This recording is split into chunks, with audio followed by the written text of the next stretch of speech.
क्या आपने कभी सोचा है कि मशरिक़ वसत में जो आग भड़क रही है, ईरान और इजराइल के दरमियान बढ़ती हुई कशीदगी, क्या ये सिर्फ एक सियासी जंग है या ये वो सिलसिला है जिसका जिक्र सदियों पहले इस्लामी रिवायात में किया गया था? क्या वाकई वो वक्त करीब आ रहा है जब दुनिया एक ऐसी शख्सियत के ज़हूर की गवाह बनेगी जिसका इंतज़ार 1400 साल से किया जा रहा है? वो शख्सियत जिन्हें दुनिया इमाम मेहदी के नाम से जानती है।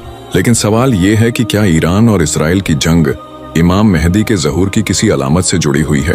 क्या रिवायात में इस इलाके की जंगों का जिक्र मौजूद है? और अगर है तो वो कौन सी निशानियां हैं जो हमें सोचने पर मजबूर करती हैं कि हम शायद तारीख के एक बहुत बड़े मोड़ के करीब खड़े हैं?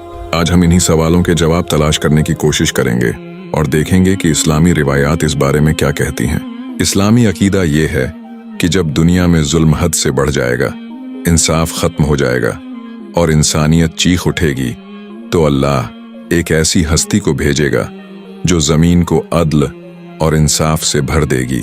ये हस्ती हजरत इमाम मेहदी होंगे। रिवायात के मुताबिक उनका ज़हूर आखिरी ज़माने में होगा और वो दुनिया के निज़ाम को बदल देंगे। लेकिन उनके ज़हूर से पहले कई बड़ी निशानियां ज़ाहिर होंगी, जिनमें जंगें, सियासी हलचल और मशरिक़ वसत में बड़े बड़े वाक़यात शामिल हैं। इसीलिए जब भी इस खित्ते में कोई बड़ी जंग होती है तो बहुत से लोग पूछते हैं कि क्या ये वही वक्त है जिसका जिक्र रिवायात में किया गया है। आज दुनिया की नज़रें एक बार फिर मशरिक़ वसत पर लगी हुई हैं। ईरान और इजराइल दो ऐसे मुमालिक हैं जिनके दरमियान दुश्मनी कई दहाइयों से मौजूद है, लेकिन हालिया बरसों में ये दुश्मनी एक नए मरहले में दाखिल हो चुकी है।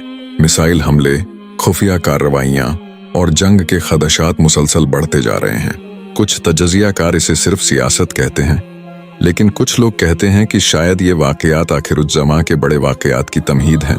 इस्लामी रिवायात में ये जिक्र मिलता है कि इमाम मेहदी के ज़हूर से पहले दुनिया में शदीद इंतशार होगा। ख़ास तौर पर शाम, इराक और फ़लस्तीन के इलाकों में हालात बहुत ख़राब होंगे। ये इलाके आज भी आलमी सियासत का मरकज़ हैं। बाज़ रिवायात में ये भी जिक्र है कि मशरिक़ वसत में एक बड़ी जंग होगी जिसमें कई ताकतें शामिल होंगी। इसीलिए कुछ लोग आज के हालात को इन रिवायात के साथ जोड़ने की कोशिश करते हैं। इमाम मेहदी के ज़हूर से पहले एक किरदार का जिक्र रिवायात में बहुत मिलता है जिसे सुफियानी कहा जाता है। कहा जाता है कि वो शाम के इलाके से उठेगा और जुल्म व सितम का बाजार गर्म करेगा।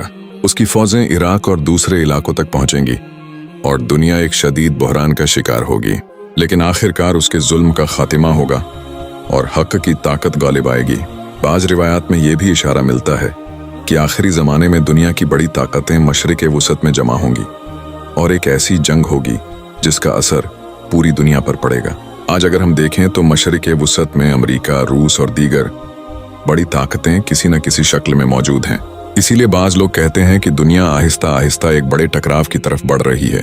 इस्लामी रिवायात में बैतुल मुक़द्दस को खास अहमियत हासिल है। ये वो सरजमीन है जहाँ कई अंबिया ने जिंदगी गुजारी और यही वो जगह है जो आज भी आलमी तनाज़े का मरकज़ बनी हुई है। कुछ रिवायात के मुताबिक इमाम मेहदी के दौर में ये इलाका दोबारा मुसलमानों के हाथ में होगा।